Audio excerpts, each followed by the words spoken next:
ওর সাথে বাইরে আইছেন, স্বামীরে ডিভোর্স দিছেন? ডিভোর্স দিবেন কবে?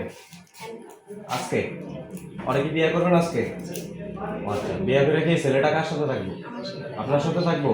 আপনার স্বামী জানে একটু? আপনার স্বামী জানে একটু? আমার স্বামী জানে বলতে আমার ফ্যামিলি মানে সবাই আমি বলছি যে আমি থাকবো না, বিয়ে থেকে শুরু করে বলছি, তো ওরা আমরা নাই নাই। তারপরে আমার স্বামী জানে যে আমি থাকবো না এই বলি, ঠিক আছে তবে এদিকে আসছি। আপনাদের কাছে থেকে এমন কোনো টাকা পয়সা কেউ কিছু নিছে বা কিছু বলছে? টাকা পয়সা নিছে? জোরে কোনো কিছু মোবাইল টোবাইল কোনো কিছু ধরছে? কেউ কিছু নেই। ফিরেছি নাকি?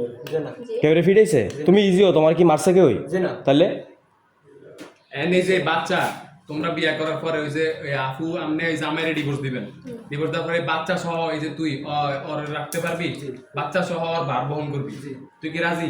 এখন বিয়ে করবি এনতে যা আগে আপনি ওইটা ডিভোর্স করবেন, ডিভোর্স করার পরে আপনারা দুজনে বিয়ে করবেন, ঠিক আছে? আর কোনো ঝামেলা আছে? এনে কেউ থ্রেট করছে, কেউ কিছু কইছে? আপনাদের জাস্ট ধরা জিজ্ঞাসা করা হয়েছিল যে কি আসে বিষয়ে কি আমরা একটু নিউজ পাইছি, ওই জন্য আপনাদের ছেড়ে দেওয়া হবে, ঠিক আছে? আসতে পারেন, আসেন। ঠিক আছে।